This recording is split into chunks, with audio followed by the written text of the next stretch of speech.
ఉదయకాలము వాక్య ధ్యానము నిమిత్తమై కీర్తనలు 85వ కీర్తన 10వ వచనం. కృపా సత్యమును కలుసుకునినవి నీతి సమాధానములు ఒకదానికొకటి ముద్దు పెట్టుకున్నవి. భూమిలో నుండి సత్యము మొలసును, ఆకాశము నుండి నీతి పారజూసును. దేవుని బిడ్డలారా, ప్రార్థనా పూర్వకంగా దేవుని మాటలు వినటానికి ఇష్టపడదాం. వాక్యము మనతో మాట్లాడుతున్న సమయంలో ప్రియ దేవుని బిడ్డలారా, ఎవరైతే ఆశ కలిగి ఉంటారో వారిని దేవుడు తృప్తిపరిచేవాడై ఉన్నాడు. ప్రియ దేవుని బిడ్డలారా, చదవబడిన వాక్యములో భిన్నమైన 2 మాటలు అక్కడ కనబడతా ఉంటాయి. అక్కడ ఏమంటాడంటే కృపా సత్యములు కలుసుకున్నవి అంటాడు. ప్రియ దేవుని బిడ్డలారా, భిన్నమైన పదాలు. కృప సత్యములు కలుసుకోవటానికి అవకాశమే లేదు. ఎందుకు అంటే ప్రియ దేవుని బిడ్డలారా, కృప అనేది దేవుడిచ్చేది. కృపకు అర్హత అవసరం లేదు. ఆ కృప కావాలని నువ్వు ఆశిస్తే, అడిగితే, ఇష్టపడితే ఆ కృపను ప్రియ దేవుని బిడ్డలారా నీకు ఆయన ఉచితంగా ఇచ్చేవాడై ఉన్నాడు. సత్యము తీర్పును కోరింది. ధర్మశాస్త్రం ప్రియ దేవుని బిడ్డలారా 10 ఆజ్ఞలు కూడా ఏమి విషయాలు తెలియజేస్తామంటే సత్యము పలుకుడి, సత్యమును వెంబడించడి, సత్యమును కొనసాగించడి, సత్యమును నెరవేర్చడి. ఎక్కడ పాపం జరిగిందో, ఎక్కడ లంచం ఉన్నదో, ఎక్కడ దొంగతనం ఉన్నదో, ఎక్కడ వ్యభిచారం ఉన్నదో, ఎక్కడ లోక సంబంధమైన అలవాట్లు ఉన్నవో అక్కడ తీర్పు ప్రబలుతూ ఉంటుంది. ధర్మశాస్త్రం ఎప్పుడు కూడా శిక్షను కోరింది. మనము పాపం చేస్తే పనిష్మెంట్ ఉంటుంది, అబద్ధం ఆడితే పనిష్మెంట్ ఉంటుంది, దొంగతనం చేస్తే పనిష్మెంట్ ఉండాలి. ప్రియ దేవుని బిడ్డలారా, ఇక్కడ కృపా సత్యములు కలుసుకున్నవి. ఎలా కలుసుకుంటవి? కృప ఉచితమైనది కదా, కృప దేవుడిచ్చేది కదా. ప్రియ దేవుని బిడ్డలారా, కృప యేసు ప్రభు, సత్యము ధర్మశాస్త్రం. అందుకనే ప్రియ దేవుని బిడ్డలారా 136వ కీర్తనలో యెహోవా దయాళుడు, ఆయన కృప నిరంతరమును. ప్రియ దేవుని బిడ్డలారా, ఈ 136వ కీర్తన అంతా కూడా కృప అని మాట్లాడుతూ వస్తాడు.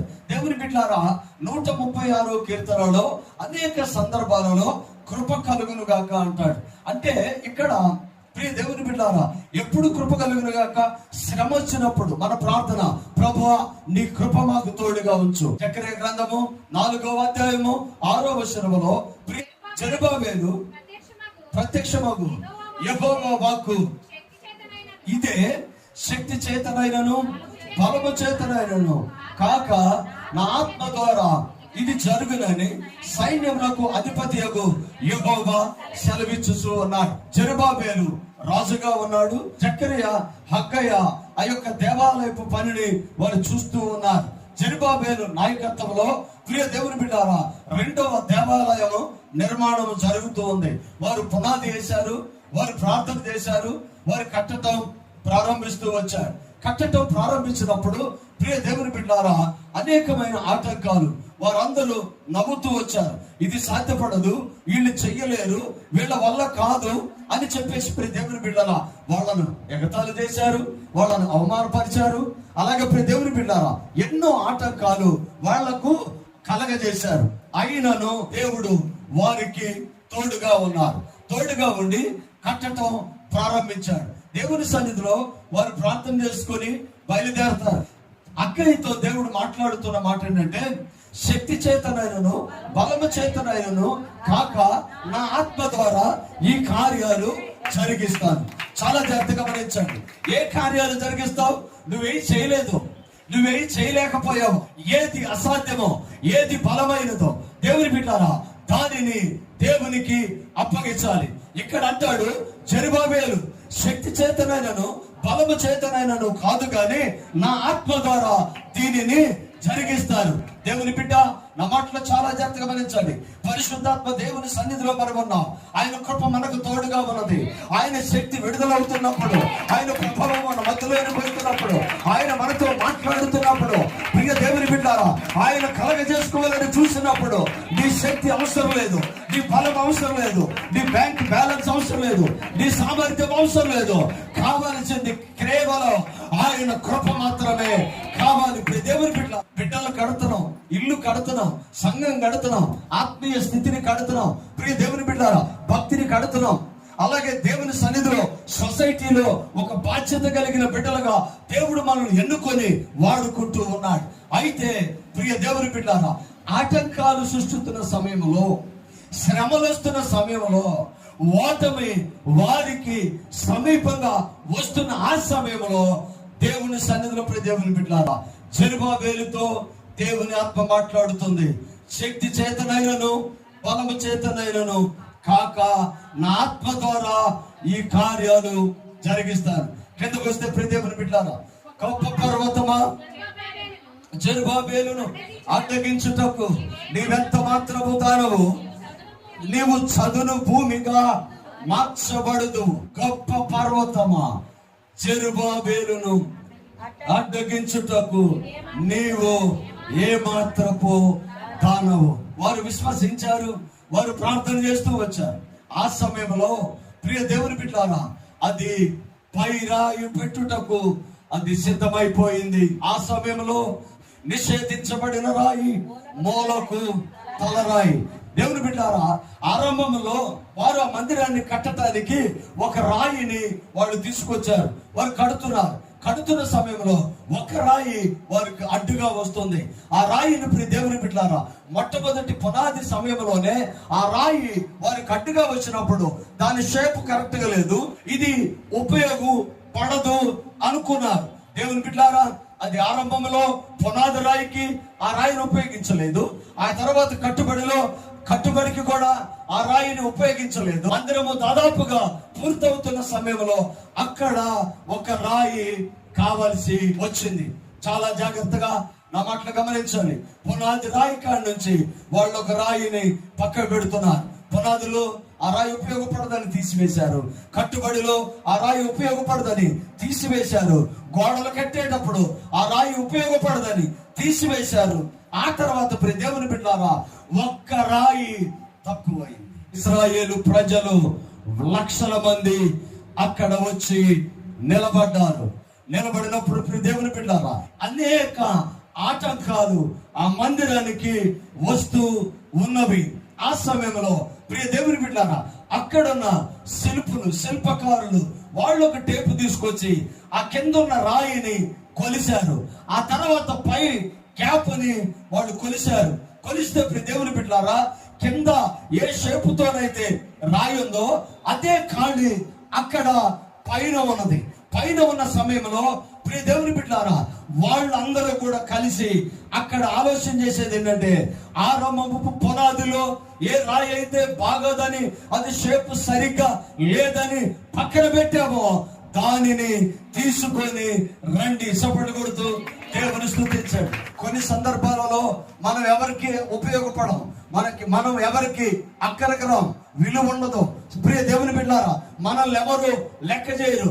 చాలా మంది ప్రియ దేవుని బిడ్డలారా అందమును బట్టు, డబ్బును బట్టు, అధికారమును బట్టు, సామర్థ్యమును బట్టు, మన వృత్తిని బట్టు, మన కులాన్ని బట్టు గౌరవం ఈ లోకం ఇస్తుంది. కానీ దేవుని సన్నిధిలో యేసయ్యతో ఉంటే ప్రియ దేవుని బిడ్డలారా ఎక్కడైతే విడవబడ్డావో, ఎక్కడైతే పక్కన పెట్టావో, ఎక్కడైతే నువ్వు వేదనగా ఉన్నావో అక్కడ నీవు అవసరం వచ్చేలాగా దేవుడు నిన్ను ఉపయోగించేవాడైనా.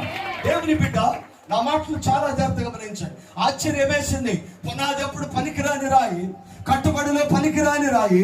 అలాగే ప్రియ దేవుని బిడ్డారా ఎవరు దృష్టి పడని ఆ రాయి, ఈ ఒక్క రాయి పెడితే తప్ప ఈ మందిరం పని అవ్వదు, ఈ ఒక్క రాయి పూర్తి చేస్తే ఈ పని అవుద్ది అని చెప్పేసి ఆలోచన చేస్తూ ఉన్నారు. కొన్ని సందర్భాలలో అందరూ నువ్వు పనికిరాని వాడివి, నువ్వు ప్రియ దేవుని అసమర్థుడివి, నువ్వు చేతగాని వాడివి, నువ్వేం సంపాదించావు, నువ్వేం చేశావు, నువ్వేం సాధించావు, ఇలాంటి మాటలు ప్రియ దేవుని బిడ్డలారా, మనకు కనబడతా ఉంటే కొన్నిసార్లు పక్కన పెడతారు, కొన్నిసార్లు పనికిరావంటారు, కొన్నిసార్లు వేస్ట్ అంటారు. ఆయనను ప్రియ దేవుని బిడ్డలారా ఎప్పుడు కూడా భయపడవద్దు. దేవుని కృప మనతో కూడా ఉన్నది. ఆయన చూశాడు అంటే, ఆయన ఎన్నుకున్నాడు అంటే, ఆయన ఏర్పాట్లో ఉన్నావు అంటే, ఆయన నిన్ను ప్రేమించాడు అంటే, నిన్ను ఆయన విడిచిపెట్టాడు. ఎక్కడ ఉన్నా ఆయన నిన్ను వెలుగులోనికి తీసుకొస్తాడు. ఆయన పనిలో ఒక సాధనముగా వాడుకునేవాడు అయి ఉన్నాడు. సంగమా, దేవుని బిడ్డ, నా మాటలు చాలా జాగ్రత్తగా గమనించండి. చివరి రాయి పెడుతున్న సమయంలో ఇశ్రాయేలు ప్రజలు 20 లక్షల మంది అక్కడ కూడి ఉన్నారు. వారందరూ చూస్తూ ఉండగా ప్రియ దేవుని బిడ్డలారా, ఆ రాయిని తీసుకొస్తున్న విధానాన్ని మనం గమనిస్తే, ప్రియ దేవుని బిడ్డలారా, చాలా జాగ్రత్తగా నా మాటలు గమనించండి. గొప్ప పర్వతమా, జెరుబాబేలును అడ్డగించుటకు నీవు ఎంత మాత్రపు దానవు, నీవు సదును భూమిగా మార్చబడుదుగాక. 2 చేతులు పైకెత్తి సపడు కొడుతూ దేవుని స్తుతించండి. దేవుని బిడ్డారా, నా యేసయ్యతో ఉంటే ఆయన శ్రమను తీసివేస్తాడు, వంకర మార్గాలు చిన్నది చేస్తాడు, కరుకు మార్గాలు నునుపు చేస్తాడు. ప్రియ దేవుని బిడ్డారా, ఆయన ముందుండి మార్గాలను సరళం చేసి విజయాన్ని ఇచ్చేవాడు యేసయ్య ఉన్నాడు. పైరాయి పెట్టవలసి వచ్చింది. అది కొన్ని 100 టన్నులు ఉంది. అది చిన్న రాయి ఏమీ కాదు. ఆ రాయిని తీసుకొని వెళ్ళాలి అంటే పూర్వకాలం ముందు రైల్వే పని జరుగుతున్నప్పుడు వాళ్ళు ఒక రకమైన సౌండ్ చేస్తారు. ఆ యొక్క పట్టాలు జరపడానికి ఐలేసా అలాంటిది ఏదో ఒక సౌండ్ చేస్తారు. అది ఎందుకు అని అంటే, ప్రియ దేవుని బిడ్డలారా, ఆ పట్టు కరెక్ట్ గా వాళ్ళకి తెలియటం కోసం వాళ్ళ యొక్క సౌండ్ చేస్తూ పెద్ద పెద్ద ఆ ఇనుప పట్టాలను జరుపుతూ ఉంటారు. అలాగే ప్రియ దేవుని బిడ్డలారా, ఒక బలమైన రాయిని ఎత్తటానికి ఎదరోళ్ళు అంటున్నారు, కృప కలుగునుగాక, కృప కలుగునుగాక అని వాళ్ళు లాగుతూ ఉంటే వెనక వాళ్ళు కృప కలుగునుగాక అని నెడుతూ ఉన్నారు. ఇక్కడ 4 ఉన్నారు, కానీ అక్కడ వెనక కొన్ని 100 మంది ఉన్నారు, ఎదర కొన్ని 100 మంది ఉన్నారు. ఇశ్రాయేలీలు ఏడుస్తూ ఉన్నారు. ప్రార్థన జరుగుతుంది, స్తుతి వినబడుతుంది, దేవుని సన్నిధి ఉంది. వాళ్ళు అంటున్నారు, కృప కలుగునుగాక, కృప కలుగునుగాక, కృప కలుగునుగాక, కృప కలుగునుగాక, కృప కలుగునుగాక. అందరూ స్తుతిస్తూ ఉండగా, అందరూ పాడుతూ ఉండగా, అందరూ ఆరాధన చేస్తూ ఉండగా, అందరూ ప్రార్థన ఉండగా, పరలోకపు కృప వారి మధ్యలోనికి వచ్చింది. ఆ పైరాయిని తీసి అక్కడ పెట్టి ఆ మందిరాన్ని పూర్తి చేసిన వాడు యేసయ్య అన్నాడు. 2 చేతులు పైకెత్తి సపట్టు వరకు దేవుని స్తుతించండి. దేవుని బిడ్డలారా, నువ్వు ఓడిపోయిన సమయంలో నిన్ను గెలిపించేది దేవుని కృప. నువ్వు ప్రియ దేవుని బిడ్డలారా, అవమానం పొందినప్పుడు నిన్ను గెలిపించేది దేవుని కృప. నువ్వు శ్రమలో ఉన్నప్పుడు నీతో ఉన్నది దేవుని కృప. నీకు శక్తి కావాల్సి వచ్చినప్పుడు విడిపించేది నీ దేవుని కృప. ప్రియ దేవుని బిడ్డలారా, వాళ్ళందరూ ఏడుస్తూ ఉన్నారు. కారణం, వాళ్ళు ఇర్మియా ప్రవచన వాక్యాలు వారు వినలేదు. పూర్వకాలం మందు చెప్పిన ప్రవక్తల మాటలు వారు అంగీకరించలేదు. ఇదిగో దేవుని ఉగ్రత వస్తుంది, దేవుని యొక్క ఆ యొక్క కోపం మీ మీదకి రగులు కనబడుతుంది. పలుమార్లు వారికి హెచ్చరికలు వచ్చినను వారు ప్రియ దేవుని బిడ్డలారా దానికి వారు లోబడలేదు. మొదటి మందిరము కాల్చబడింది. ఈ రాయి మీద రాయి లేకుండా పడదోయబడింది. దేవుని బిడ్డ, నా మాటలు చాలా జాగ్రత్తగా గమనించాను. అలాగే జరిగింది. ఇర్మియా కాలంలో జెరుబాబేలు, నెబుకద్నెజర్ రాజు ఇశ్రాయేలు దేశం మీదకి దండెత్తి వచ్చి ప్రాకారాలను కోలగొట్టి మందిరాన్ని పడగొట్టి రాయికి మధ్య ప్రతి రాయిని వలిసేశారంట. కారణం, వాళ్ళ రాళ్లకు మధ్యలో బంగారాన్ని పెట్టి కట్టారు. ప్రవచనం రాయి లేకుండా తొలగిస్తారు. ప్రతి రాయిని తొలగించి ఆ రాళ్ల మధ్యలో ఉన్న బంగారాన్ని తీసుకొని వెళ్ళిపోయారంట. ప్రవచన నెరవేర్పు అక్కడ జరిగింది. ప్రపంచ చరిత్రలో సొలొమోను దేవాలయము లాంటి దేవాలయము లేదు. ఆ మందిరాన్ని పడగొట్టిన తర్వాత రెండో మందిర నిర్మాణ విషయంలో జరిగిన విషయాన్ని మనం చదువుకుంటూ నేర్చుకుంటూ వచ్చాం. ఆటంకాలు శ్రమలు వచ్చినప్పుడు జెరుబ్బాబెలు శక్తి చేతనైనను బలము చేతనైనను నువ్వు విజయాన్ని చూడలేవు. నా ఆత్మ ద్వారానే నీ విజయాన్ని చూస్తావు. దేవుని బిడ్డ, కృప కృప కృప. ఎక్కడ దావీదు నోవాహు కృప పొందుకున్నాడు. దావీదు అధికమైన కృపను పొందుకున్నాడు. బైబిల్లో అనేక మంది కృపను పొందుకున్నారు. ఈ ఉదయకాలము ఆ కృప మనకి కూడా ఉంది. ఆయన మనకిచ్చే దేవుడై ఉన్నాడు. దేవుని బిడ్డ, నా మాటకు చాలా జాగ్రత్తగా గమనించండి. దేవుని సన్నిధిలో ప్రభు మీద ఆధారపడి నీ పని ప్రారంభిస్తే ఆటంకాలను తొలగించి ఆయన ఆత్మ ద్వారా ఆ పనిని సఫలపరిచేవాడై ఉన్నాడు. ఆమేన్, హల్లెలూయా. దేవుని బిడ్డ, నా మాటలు చాలా జాగ్రత్తగా గమనించండి. నీ యజమాని నిన్ను తీసేయాలని ఆలోచన చేసినప్పుడు నీ మీద జాలి కలిగి నిన్ను అక్కడ ఉంచాడు అంటే ఆయన కృప వచ్చి అక్కడ అడ్డుపడింది. నువ్వు శ్రమలో ఉన్నప్పుడు నిన్ను విడిపించేది ఆయన కృప. నీ బిడ్డలు పేలు రావాల్సిన సమయంలో తగిన జ్ఞానం ఇచ్చి విజయం వైపు నడిపించేది ఆయన కృప. ప్రియ దేవుని బిడ్డలారా, నీ దుఃఖంలో నీకు సంతోషాన్ని ఇచ్చేది ఆయన కృప. నీ వ్యాధుల్లో ఆయన నిన్ను గెలిపించేది ఆయన కృప. నీ నిరాశలో నీకు తోడుగా ఉండేది ఆయన కృప. నీ ఒంటరి తనములో నీకు విజయాన్ని ఇచ్చేది ఆయన కృప అయి ఉన్నాడు. దేవుని బిడ్డ, ఆయన కృపను ఆశ్రయిస్తే ఈ ఉదయకాల సమయంలో రక్షింపబడ్డాం, బాప్తిసం తీసుకున్నాం, దేవునితో ఉన్నాం. దేవుని కృప మనతో కూడా ఉన్నది. ఆమేన్, హల్లెలూయా. ఎంతో మంది రోడ్ యాక్సిడెంట్ లో చనిపోతున్నారు, కానీ మనం ఎందుకు మిగిలామంటే ఆయన కృప వచ్చి వాహనాలు తప్పించి నిన్ను నిలబెట్టింది. ఎంతో మంది నిరాశలో ఉన్నారు. నువ్వు ఎందుకు ఇలా ఆశతో ఉన్నావంటే దేవుని కృప నిరాశ తీసివేసి ప్రభువు నీకు ఆశీర్వాదాలు ఇచ్చేవాడు. దేవుని బిడ్డ, ఆ కృప భక్తునికే కాదు కానీ ఈ ఉదయకాలం నిన్ను కూడా కాపాడేది దేవుని కృప. ఈ రోజున లేక ఇక్కడ వరకు దేవుడు నడిపించాడు అంటే ఆయన కృప తప్ప ఏది లేదు. ఆయన కృపే.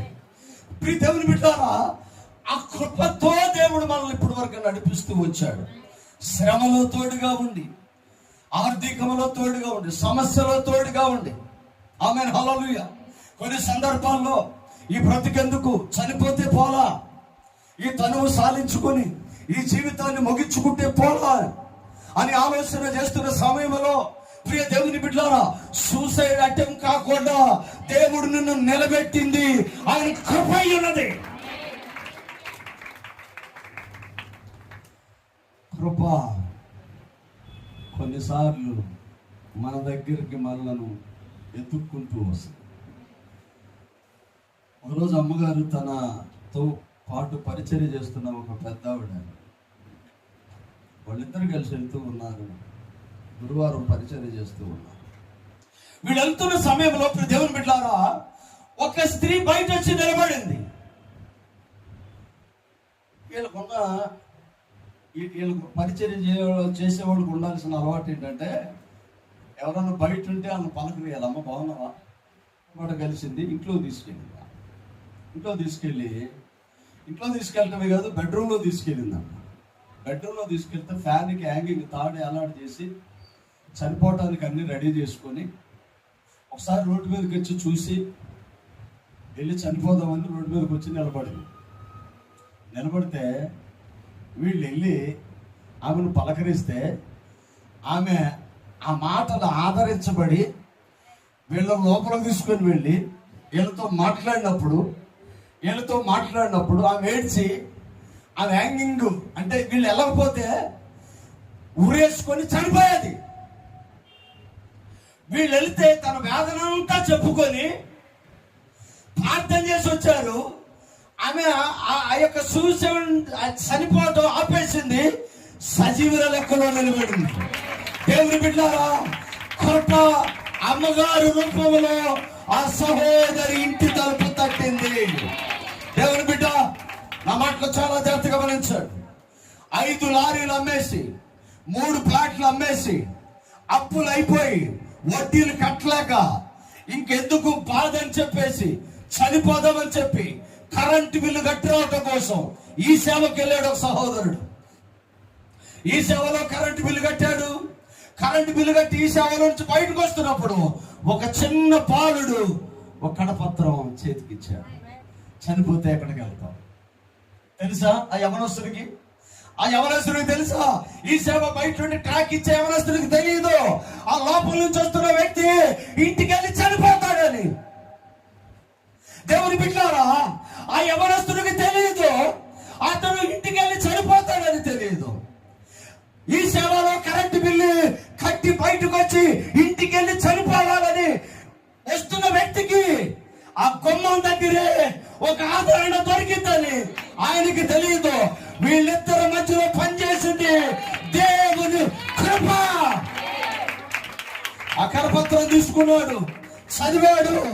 చనిపోవటం కరెక్ట్ కాదనుకున్నాడు. దేవుని బిడ్డలారా, ఇస్సాన్ని బయటపడేసి భార్య బిడ్డలు హత్తుకొని ప్రార్థన చేసుకున్నాడు. దేవుడు దీవించాడు. ఈ రోజు కృష్ణలో దేవుని సేవ చేస్తున్నాడు. సపోర్ట్ పడుతూ దేవుని చూపించాడు. దేవుని బిడ్డలారా, ఆమేన్, హల్లెలూయా. కొంతమందికి అమ్మగారులాగా వెళ్ళి ఆ సహోదరిని కాపాడింది ఆయన కృప. ఆ బ్రదర్ని ఈ సేవ నుంచి బయటకు వస్తుంటే కరపత్రంలో రూపంలో ఆయన ప్రాణాన్ని కాపాడింది యేసయ్య కృప. దేవుని బిడ్డ నా మాటలు చాలా జాగ్రత్తగా గమనించాను. ప్రభు నిన్నెప్పుడు కూడా విడిచిపెట్టేవాడు. అప్పు ఉంది నిజమే, ఆటంకాలు ఉన్నాయి నిజమే, ఇంట్లో సమాధానం లేదు, ఎంత చేసినాను నువ్వు అభివృద్ధి కావటం లేదు, ఓటమి వైపు నీ ప్రయాణం ఉంది. భయపడవద్దు ప్రియ దేవుని బిడ్డలారా. పలుమార్లు పడిన దావీదును లేపి అధికమైన కృపను ఇచ్చిన యేసయ్య. యేసయ్యను నమ్మిన వారిని ఆయన ఎన్నడే విడిచిపెట్టాడు. నువ్వు నమ్మితే చాలు, ఏ స్థితిలో ఉన్న ఆయన కృప నీ దగ్గరికి వచ్చి నిన్ను కాపాడి. వారికే కాదు, ఈరోజు మనకి కూడా ఆయన కృప ఉంది. చాలా జాగ్రత్తగా మాటలు గమనించాను. కరుణమ్మ గారు హాస్పిటల్లో ఉన్నప్పుడు మా ప్రార్థన అదే, ప్రభువా నీ కృపాముకి తోడుగా ఉంచు. అందరూ చనిపోయినట్టుగా ఆమె చనిపోకూడదు, మందిరంలో కనబడాలి. సజీవుల లెక్కలో తీసుకొచ్చింది ఆయన కృప. సంధ్యావాళ్ళ అత్తయ్య గారు హాస్పిటల్లో ఉన్నప్పుడు మేము ప్రార్థన చేసింది అదే, ఆమెను మరణానికి అప్పగించవద్దు, తీసుకొని సన్నిధికి రా నడిపించింది ఆయన కృప. ఆయన విశ్వసించి దేవుని పైన ధైర్యంగా ఉంది. ఈ రోజున కొన్ని ఆటంకాలు ఇంట్లో ఉండొచ్చు, కొన్ని పరిస్థితులు వ్యతిరేకంగా ఉండొచ్చు, శ్రమలు మన దగ్గరికి వస్తున్నప్పుడు దేవుడు నీకు దగ్గరగా ఉన్నాడనే విషయం. దేవుని బిడ్డ, ఈ రోజున నువ్వెక్కడి నుంచి అన్న తిరిగి క్షేమంగా వస్తున్నావు అంటే నిన్ను తీసుకొచ్చేది ఆ రోజుకి దావీదుకి కాదు, నోవాహుకు కాదు, బైబిల్లో ఉన్న పరిశుద్ధులకు కాదు, ఈ రోజున నిన్ను కూడా కాపాడేది ఆయన కృపే. అంటే క్యాన్సర్ ఏడ్చుకుంటూ నా దగ్గరికి వచ్చింది. ఏమా చిన్న చిన్న పిల్లలు అయ్యారు, క్యాన్సర్ వచ్చింది, 4th స్టేజ్లో ఉంది, డాక్టర్లో నువ్వు బ్రతకవాలి. దేవుని సన్నిధిలో ప్రార్థన చేశాను. ఆమేన్. అద్భుతంగా దేవుడు దర్శించాడు, స్వస్థతను అనుగ్రహించిన వాడు. బలహీనపడి మరణపు వరకి వెళ్ళి నా పిల్లల కోసం బ్రతకాలి అని ఏడ్చిన ఆ బిడ్డను క్యాన్సర్ నుంచి విడిపించింది ఆయన కృప. అందుకే దేవుని బిడ్డలారా, నీ కృపను గురించి, నీ సత్యముల గురించి నేను పాడుతాను. ప్రభువా, నీ కృప నన్ను ఆవరించింది.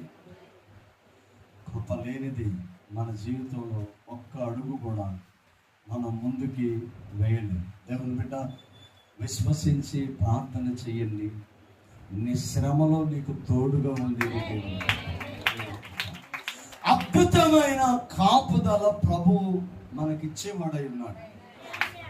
దేవుని బిడ్డలారా, నీ దగ్గరికి తీర్పు వస్తున్న ప్రతి సమయంలో నిన్ను కాపాడేది దేవుని కృప. ఏదైనా శ్రమ నీకు అనిపిస్తే భయపడు. ఇల్లు కట్టలేకపోయానే, సంపాదించలేకపోయానే, బండి కొనలేకపోయానే, టీవీ కొనలేకపోయానే, ఇంకా పిల్లలు లేరే, ఉద్యోగంలో ప్రమోషన్ లేదే, నేను ఎందుకు ఇలా ఉన్నాను, ఇవన్నీ ఆలోచనలు వస్తాయా? భయపడవద్దు. నువ్వు చేయాల్సింది ఏంటంటే దేవుని మందిరములో వాక్యానుసారంగా ఉండటం మాత్రమే మనం చేయాలి. ప్రతి ఒక్కరి పట్ల ఆయన చిత్తం ఉంటుంది. ఆ సమయంలో వాళ్ళు ఖచ్చితంగా దర్శిస్తాడు, కనపరుస్తాడు, ఉన్నతమైన స్థితిలో అందుకని ప్రభువా, నీ కృప కావాలి, నీ కృప కావాలి, నీ కృప కావాలి. పౌలు ముమ్మారులు అడిగినాను, యేసయ్య చెప్పిన మాట, నా కృప నీకు చాలు. అరే 3 సార్లు ప్రార్థన చేస్తానే మాట ఇదే. దేవుని బిడ్డ, నా మాటలో చాలా జాగ్రత్తగా గమనించాలి. నేనేమంటాను అంటే, అసలు కృప తోడుగా ఉంటే, కృప మనతో ఉంటే, ఏమీ లేకపోయినా అన్నిటినీ కృప తీసుకొచ్చి మనకు అనుగ్రహించేవాడు. రోమపత్రిక 6వ అధ్యాయము 14వ వచనం చూడండి. మీరు కృపకే గాని ధర్మశాస్త్రమునకు లోనైన వారు కారు. అంటే ఈ రోజున ఇంతకు ముందైతే 10 ఆజ్ఞలను పాటించి ధర్మశాస్త్రానికి లోబడి ధర్మశాస్త్రానుసారంగా జీవిస్తేనే దీవెన. ఇప్పుడు రోమపత్రికలోకి వచ్చేప్పటికి అపోస్తలుడైన పౌలు అంటాడు, మీరు కృపకే గాని ధర్మశాస్త్రానికి లోనైన వారము మనం కాము. పనులు ఇవ్వనవసరంలా, యజ్ఞాలు చేయనవసరం లేదు. ప్రియ దేవుని బిడ్డలారా, అలాగే ఈ లోక సంబంధమైన ఏది మనం ఇవ్వనవసరం లేదు. ఆయన కృప మనకు తోడుగా ఉంది కాబట్టి ఆయన మనలను విమోచించేవాడై ఉన్నాడు. అదే రోమపత్రిక 6:23, ఏలయనగా పాపము వలన వచ్చు జీతము మరణము, అయితే దేవుని కృపావరము మన ప్రభు అయిన ఏ క్రీస్తు యేసునందు నిత్య జీవం. సపట్లు కొడుతూ దేవుని స్తుతించారు. మన అపరాధముల చేతను పాపముల చేతను చచ్చిన వారమై ఉండగా ఆయన కృప మనలను విడిపించేది. పాపం వలన వచ్చేది మరణమే, కానీ మరణించామా? ఒకసారి చదవరా. ఏలయనగా పాపము వలన రావాల్సింది ఏంటి? మరణమే రావాలి. కానీ అయితే దేవుని కృపావరము మన ప్రభు అయిన క్రీస్తు యేసునందు నిత్య జీవం పాపం నుంచి విడిపించాడు, పరిశుద్ధపరిచాడు. మనకు ధర్మశాస్త్రమునకు లోనైన వారము కాదు, మనకి కృపకు పాత్రులమయ్యాను. కృప సత్యములు ఒకదానికొకటి కలుసుకున్నవి అంటాడు. దేవుని బిడ్డలారా, ధర్మశాస్త్రం తీర్పును కోరుద్ది, కృప క్షమించమని అంటది. ఈ రెండు ఎదురు పడ్డాయి, ఒక మనిషిని మధ్యలో పెట్టిని. దేవుని బిడ్డలారా, ఒక పక్క సత్యము, ఇతడు శిక్షకు పాత్రుడు. ఒక పక్క కృప, నేను క్షమించాను, ఇతన్ని విడిపించు. ఒక పాపి, ప్రియ దేవుని బిడ్డలారా, ప్రభు ఇటువైపు ఉన్నాడు, పాపి ఇటువైపు ఉన్నాడు. దేవుని బిడ్డలారా, ధర్మశాస్త్రం ఇతను చంపేయమని చెప్తుంది, కృప విడిచిపెట్టమని చెప్తుంది. యేసయ్య మధ్యలో ఉన్నాడు. యేసయ్య అంటున్నాడు, ఈమెను విడిచిపెట్టండి. ధర్మశాస్త్రం అంటుంది ఆమెను శిక్షించమంటుంది. అప్పుడు ధర్మశాస్త్రం యేసయ్యను అడిగింది. నిజమే, ఆమె అంటే నాకు కూడా జాలి, నేను కూడా ఆమెను విడిపియాలని అనుకుంటున్నా. కానీ ఆ పాపం చేసింది కదా, ఆ పాపం ఏమైంది? ఆ పాపానికి ఎవరు ఎలా చెల్లిస్తారు? ఏ అనే వ్యక్తి అప్పు తీసుకున్నాడు, బి అనే వ్యక్తి దగ్గర ఇవ్వలేకపోతున్నాడు, అడుగుతున్నాడు, ఇవ్వలేకపోతున్నాడు. ఇప్పుడు మధ్యలో ఈ ఏ బి అనే ఇద్దరు వ్యక్తులకు మధ్యలో మధ్యవర్తి ఒకళ్ళు ఉన్నారు. ఏ వ్యక్తి బి వ్యక్తి కూడా అనుకుంటున్నారు డబ్బులు ఇవ్వాలి, నేను ఇవ్వలేను అని అంటే మధ్యవర్తి ఒక ఆయన వచ్చాడు. ఇద్దరు గొడవ పడవద్దు అని అంటే ఈయనేమో డబ్బులు ఇవ్వనంటున్నాడు, ఆయనేమో డబ్బులు ఇవ్వాలంటున్నాడు. పరిష్కారం ఏంటి? వీళ్ళిద్దరికి పరిష్కారం ఏంటి? వీళ్ళిద్దరి మధ్యలో డబ్బు ఉంది, నిజమే, ఇవ్వలేడు, కరెక్టే. మరి నా డబ్బులు ఇవ్వలేస్తాను. మధ్యవర్తి ఆయనను అడగొద్దు, ఇవ్వలేడు అంటే మధ్యవర్తిని అనే మాట తెలుసా? నిజమే, ఆయన్ని విడిచిపెడతా, నువ్వు ఇస్తావా? తీసుకునేవాడేమో ఇవ్వలేకపోతున్నాడు. కానీ ఇప్పుడు ఏం జరగాలి? మధ్యలో ఎవరన్నా వచ్చి అతని అప్పు నేను కడతానన్నారు. దేవుని బిడ్డలారా, కృప సత్యములు ఎదురు బదురుగా ఉన్నాయి. కృప క్షమించమంటుంది, సత్యము ఎలా? నా డబ్బు ఏంటని అడుగుతుంది. కృప క్షమించమంటుంది. సత్యము వీడు పాపం చేసి దొరికిపోయాడు, కృప అంటుంది వీడిని క్షమించు. సత్యము నో, వీడు అక్కడ దొరికాడు, వీడికి శిక్ష పడాల్సిందే. కృప క్షమించు. సో సత్యము వీడు పాపం చేశాడు, తిరుగుబాటు చేశాడు, హత్య చేశాడు, దొంగతనం చేశాడు, దోచుకున్నాడు.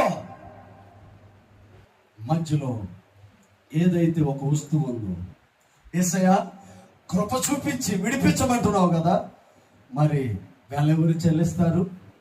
నువ్వు ఇస్తావా? ధర్మశాస్త్రం అడిగింది. అప్పుడు యేసయ్య ఆయన మన పక్షాన వెల చెల్లించి మనల్ని విడిపించిన వాడై ఉన్నాడు. మన బింకను పాపంలో ఉండగా ఆయన కృప మన దగ్గరికి వచ్చి వెలను చెల్లించింది కృప ఉన్నది. దేవుని బిడ్డ, నా మాటలు చాలా జాగ్రత్తగా గమనించాలి. కృప ప్రభు మనకు అనుగ్రహించేదయ్యనని విశ్వసించి ప్రార్థన చేయి. మనం ఇంకనూ పాపంలో ఉండగా ప్రభు మన కొరకు ఆయన తన ప్రాణాన్ని పెట్టిన వాడై ఉన్నాడు. మనం మరణించాలి, మనం గాయపరచబడాలి, మనము శిక్షకు లోనవ్వాలి. ఆ శిక్షను ఆయన తన మీద వేసుకొని ధర్మశాస్త్రాన్ని ఆయనలో నెరవేర్చి ఆయన మరణించి మనకు జీవం ఇచ్చాడు. ఆయన శిక్షను తీసుకొని మనకు కృపనిచ్చాడు. అందుకే ఈరోజు ఎక్కడ ఉన్నా కృప మనకు తోడుగా ఉండి సజీవుల లెక్కలో నిలబెట్టి మనలను నడిపించేదయ్యి. చిన్న ప్రార్థన తలవంచారు. ప్రేమ నమ్మకం కలిగిన దేవా, సత్యస్వరూపి, కృప సమృద్ధినిచ్చేవాడానికి యేసయ్య, ఈ రోజున ఇక్కడ ఉన్నామంటే నీ కృపే. ధర్మశాస్త్రం ప్రకారం అయితే మేము చేసిన పాపాలకి ఎప్పుడో మరణించాలి. కానీ నీ కృప మా పక్షాన వెల చెల్లించి మాకు జీవాన్ని ఇచ్చింది. ప్రేమ నమ్మకం కలిగిన దేవాన్ని స్తోత్రం. ఇక్కడ ఉన్న ప్రతి బిడ్డను దీవించాలి. ధర్మశాస్త్రం ప్రకారం మేము ఎప్పుడో తీర్పులోనికి రావాలి, ఎప్పుడో శిక్షించబడాలి. ప్రభువా, మా శిక్షను నీవు తీసుకొని నీ నుంచి మాకు దొరికింది నీ కృప అయ్యున్నది. ప్రేమ కలిగిన దేవ, ఇక్కడున్న ప్రతి వారిపైన నీ సన్నిధి కాంతిని ఉదయింపచ్చు. దేవా, కృపను పొందుకున్నారు దేవ. ఇప్పుడు వరకు నడిపించింది నీ కృపే, ఇక ముందు కూడా నడిపించి అద్భుతమైన విజయాలు చూసే కృపను దయచేయి. పేరున దీవించి వర్ధిల్లింప చేయమని యేసు శ్రేష్ఠ నామమున అడిగి వేడుకొనుచున్నాము తండ్రి. ఆమేన్. అందరికీ